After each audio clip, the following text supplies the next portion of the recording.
नमस्कार, जोहार। झारखंड में आपका स्वागत। मैं राहुल ओझा आपके साथ। दिल्ली से बड़ी खबर है, जहां हेमंत सोरेन के आवास से मिले बीएमडब्ल्यू कार पर नया खुलासा हुआ है। ईडी ने तलाशी के दौरान हेमंत सोरेन के आवास से कार जब्त की थी। इस बीएमडब्ल्यू कार का कांग्रेस के राज्यसभा सांसद धीरज साहू से कनेक्शन सामने आ गया है। अभी ईडी पूरे मामले की तफ्तीश कर रही है। इसी मामले में 2 लोकेशन पर सर्च ऑपरेशन भी चलाया गया, जिसमें कोलकाता और गुरुग्राम के मानेसर में सर्च ऑपरेशन चला। पूरे मामले में 2 लोकेशन पर ईडी टीम ने जांच की तो बीएमडब्ल्यू कार का कनेक्शन सामने आया है। बताया जा रहा है कि इस कार का कांग्रेस के राज्यसभा सांसद है धीरज साहू, उनसे यह कनेक्शन सामने आया है। तो हेमंत सोरेन की बीएमडब्ल्यू कार जो दिल्ली उनके स्थित आवास से जब्त ईडी की टीम ने की थी, और इसको लेकर के अब नया खुलासा सामने आया। और इस मामले को लेकर के 2 स्पॉट पर सर्च ऑपरेशन चला और पूरे मामले की तफ्तीश ईडी कर रही है। 2 लोकेशन, और ये 2 लोकेशन बताए जा रहे हैं, कोलकाता और गुरुग्राम के मानेसर में सर्च ऑपरेशन चला और पूरे मामले में 2 लोकेशन पर ईडी टीम ने जांच की है। वहीं इस मुद्दे पर बीजेपी के राष्ट्रीय प्रवक्ता गौरव भाटिया ने भी सोशल साइट एक्स पर पोस्ट कर निशाना साधा है। ये पोस्ट हम आपको दिखा रहे हैं, जहां पर इस पोस्ट के जरिए उन्होंने कहा है कि मानेसर स्थित घर के पते पर पंजीकृत थी। वहीं धीरज साहू, जिनकी कंपनी से इनकम टैक्स ने 352 करोड़ रुपए जब्त किए थे, भ्रष्टाचार के दीमक को जड़ से खत्म करने की बात तो कही। और इस बीच बड़ी खबर, सांसद धीरज साहू को समन जारी किया गया है। इस बीच बड़ी खबर, ईडी ने कांग्रेस सांसद को समन भेजा है। पूछताछ के लिए ईडी मुख्यालय बुलाया गया है। 10 फरवरी को धीरज साहू को बुलाया गया है। हेमंत से जुड़े मामले में पूछताछ की जाएगी। बीएमडब्ल्यू कार पर भी सांसद से सवाल पूछे जाएंगे। तो लगातार मुश्किलें बढ़ती जा रही है, और जिस तरीके से कांग्रेस सांसद से जुड़ा हुआ यह कनेक्शन सामने आया है और इस मामले में समन जारी किया गया है। शंकर आनंद हमारे साथ जुड़ गए हैं। शंकर, धीरज साहू का क्या कनेक्शन सामने आया बीएमडब्ल्यू कार को लेकर के, और अब समन की भी बात सामने आ रही है, क्या अपडेट आपके पास? देखिए, इस वक्त की बड़ी खबर कही जा सकती है, केंद्रीय जांच एजेंसी ईडी यानी प्रवर्तन निदेशालय के द्वारा कांग्रेस के राज्यसभा सांसद धीरज साहू को पूछताछ का समन भेजा गया है। और पूछताछ का समन भेज करके उन्हें 10 फरवरी को ईडी मुख्यालय में बुलाया गया है। और जिस से हेमंत सोरेन के जब्त कार के साथ में हेमंत सोरेन के मामले में जिस तरह से धीरज साहू का नाम सामने आया है, धीरज साहू से जुड़ा कनेक्शन निकल के सामने आया है, तो अब जांच एजेंसी इस मामले में विस्तार से पूछताछ करना चाहती है।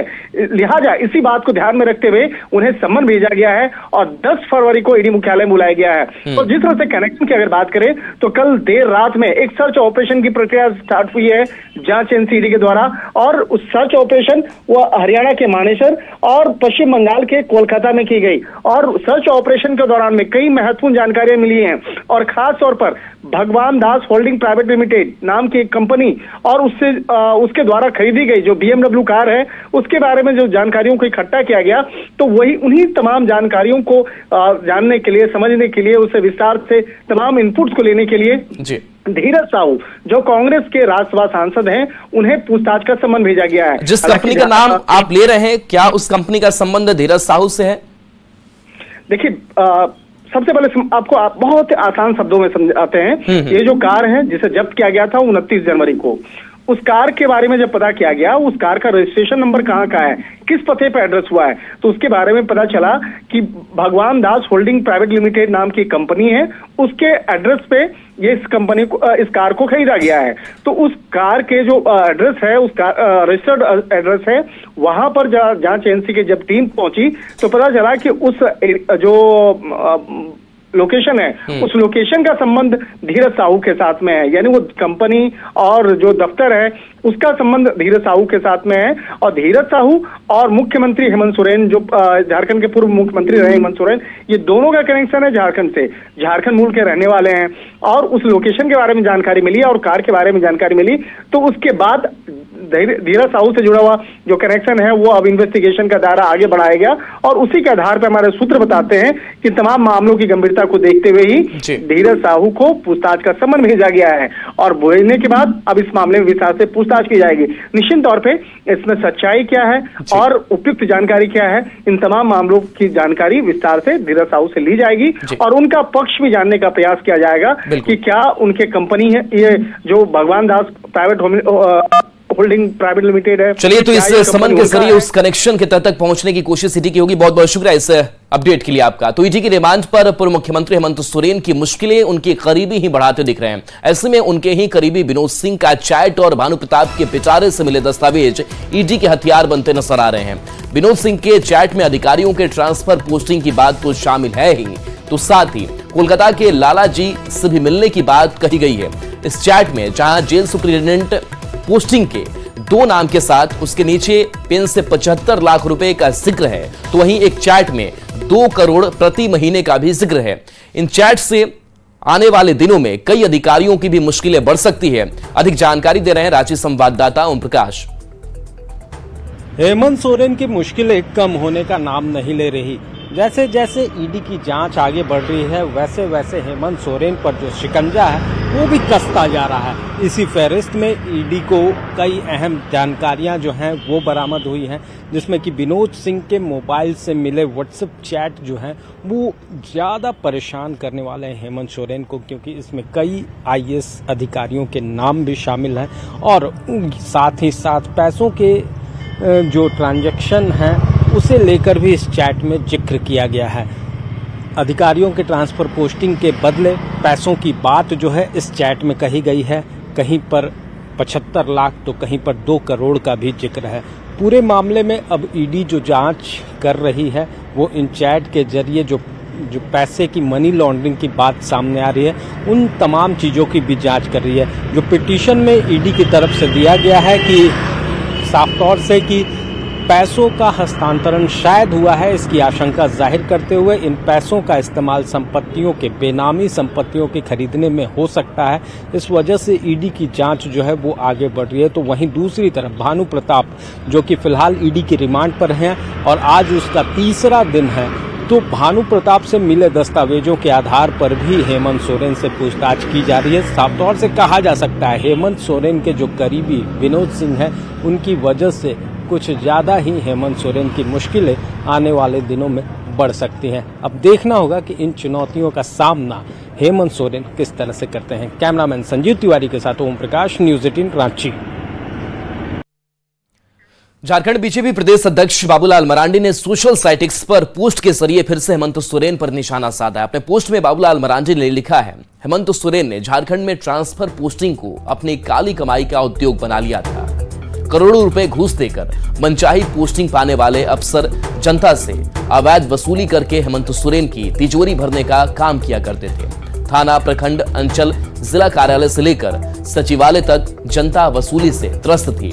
हेमंत सोरेन के संरक्षण में दलाल बिचौलियों द्वारा चलाए जा रहे इस भ्रष्ट खेल का अब भंडाफोड़ हो चुका है। झारखंड के गरीब, दलित, आदिवासी और युवाओं का हक लूटने वाली इस भ्रष्टाचारी सरकार से अब जनता हिसाब करेगी। खबर चतरा से, जहां मुठभेड़ में शहीद दोनों जवानों का शव पोस्टमार्टम के बाद पुलिस लाइन पहुंचा। इस मौके पर डीजीपी अजय सिंह, आईजी बोकारो और आईजी अभियान के साथ ही पुलिस और प्रशासन के अधिकारी मौजूद रहे। अंतिम सलामी के बाद शहीद जवानों का पार्थिव शरीर उनके पैतृक गांव भेजा जा रहा है। शहीद सिकंदर सिंह बिहार के गया के वजीरगंज के निवासी थे, जबकि शहीद सुकन राम पलामू के तरहसी के रहने वाले थे। वहीं शहीद के परिवार के साथ ही पुलिस मेंस एसोसिएशन के प्रदेश अध्यक्ष ने दोषी अधिकारियों पर कार्रवाई की मांग की है और कार्रवाई नहीं होने पर उग्र आंदोलन की चेतावनी दी है। उन्होंने जवानों को बिना हथियार के ही नक्सलियों के गढ़ में भेजे जाने पर भी सवाल उठाए हैं। कहना चाहते हैं, बात ऐसा है कि हम लोग विधि व्यवस्था ड्यूटी के लिए वहाँ से भेजा गया था, और दूसरी बात यह है कि यहाँ पर जो प्रशिक्षु अपने डायरेक्शन से यहाँ 25 किलोमीटर चतरा से घोर उग्रवाद प्रभावित क्षेत्र में भेजकर उन लोग के साथ मिलजुल कर ये सारे हमारे भाई को जान ले लेगी। उसमें जो मुठभेड़ होने के बाद 2 पुलिसकर्मी हमारे शहीद हो गए, कुछ घायल हुए।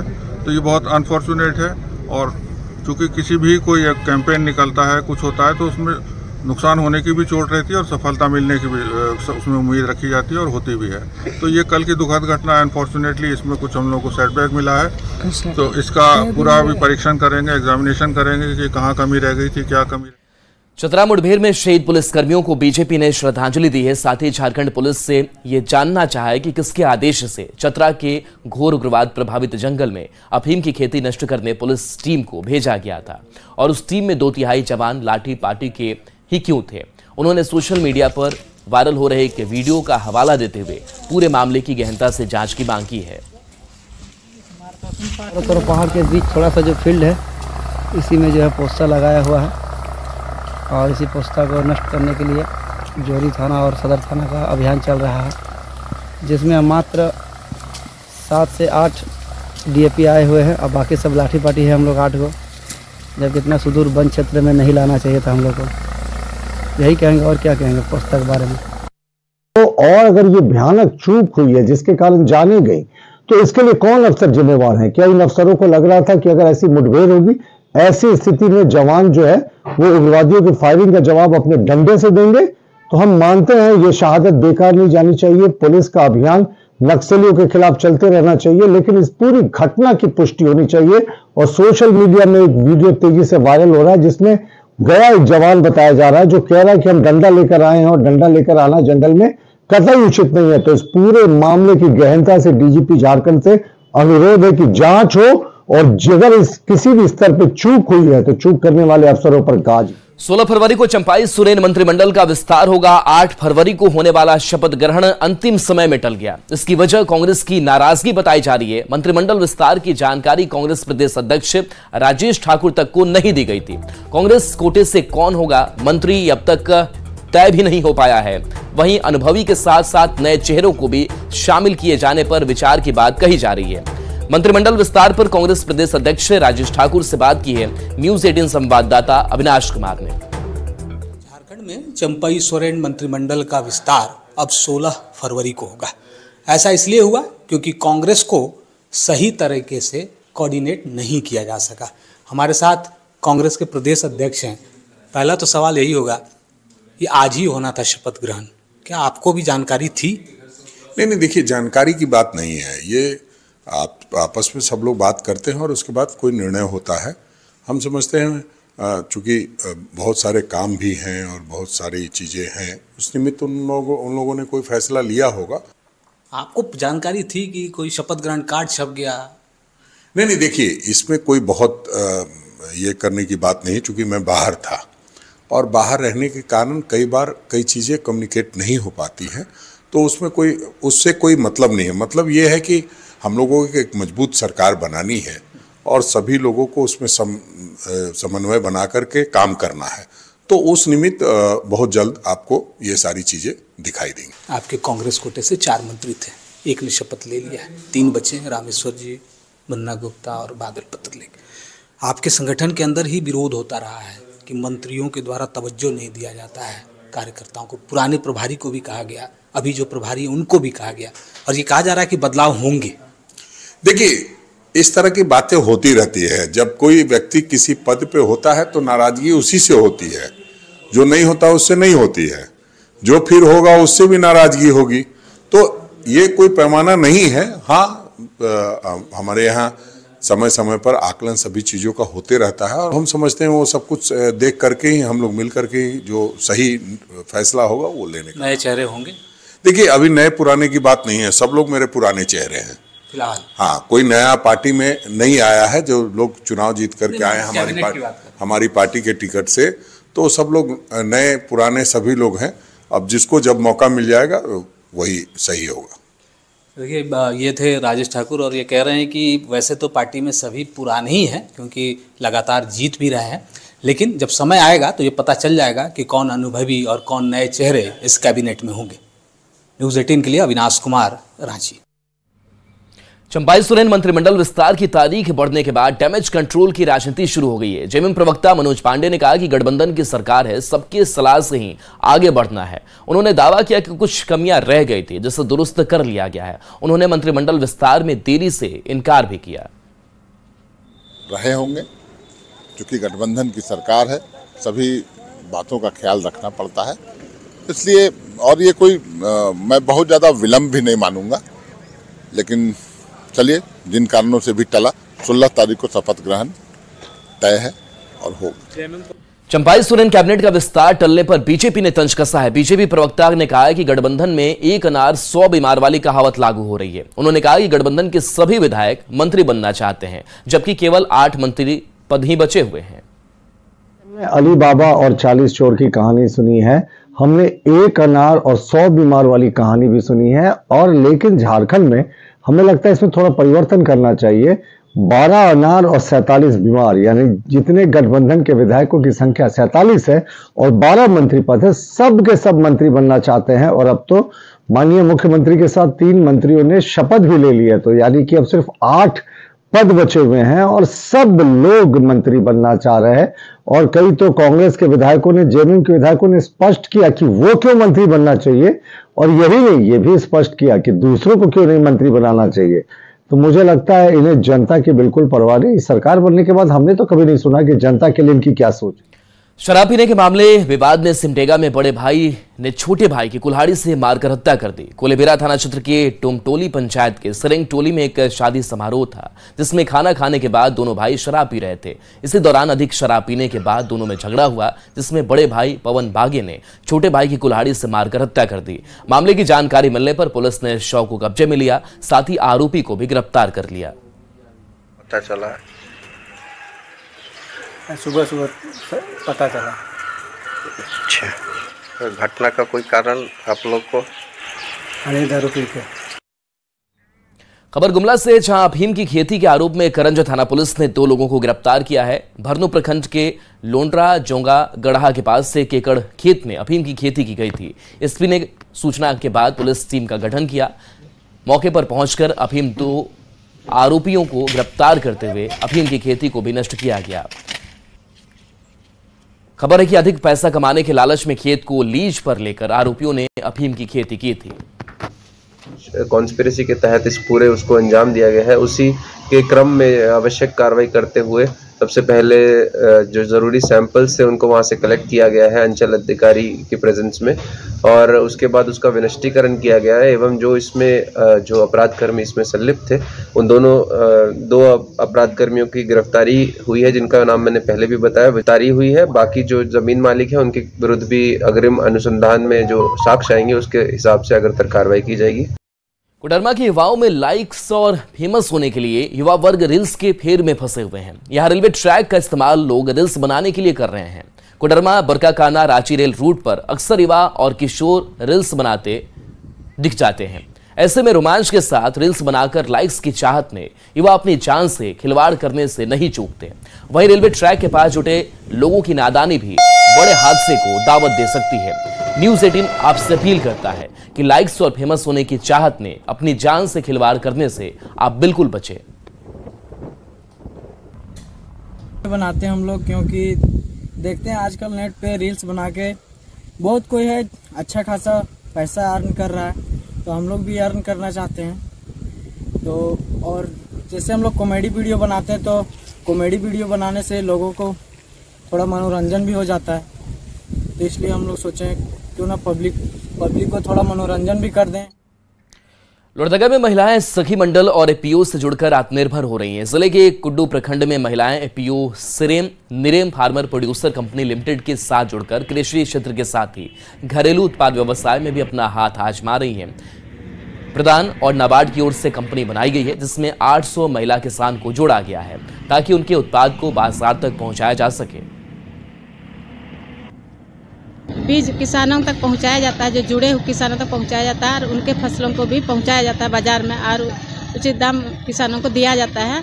और उसी कंपनी के अंदर में हमारे उत्पादक समूह है, जो आज बाजार हम लोग शुरुआत किए हैं। साप्ताहिक तो बाजार होते रहती है, लेकिन इस बाजार को हम लोग आगे तक ले चलने के प्रयास में हैं। सेनेम नेरेम फार्मर प्रोड्यूसर कंपनी लिमिटेड के द्वारा आज यह जैविक उत्पाद संबंधित बाजार का व्यवस्था किया गया है।